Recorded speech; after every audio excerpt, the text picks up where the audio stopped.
hivyo hivyo. Alafu natoa pale.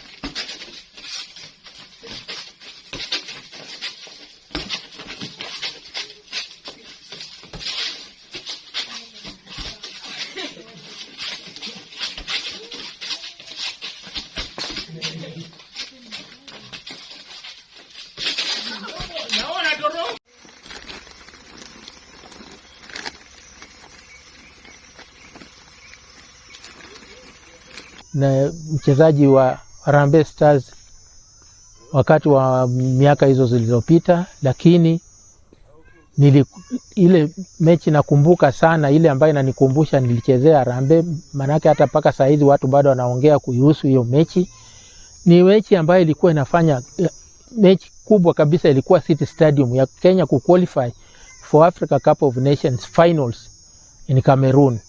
So nakumbuka hiyo mechi manake imejenga historia yangu kuhusika na mambo ya mpira. Mimi nilikuwa nimewekwa kwa squad na coach alitoka nchi ya West Germany, alikuwa anaitwa Kurazun. Sasa alikuwa ametupatia nafasi. Siku hiyo ya mechi City Stadium nilikuwa nimeanza kucheza mpira, nilikuwa nimewekwa kwa position number 9 striker.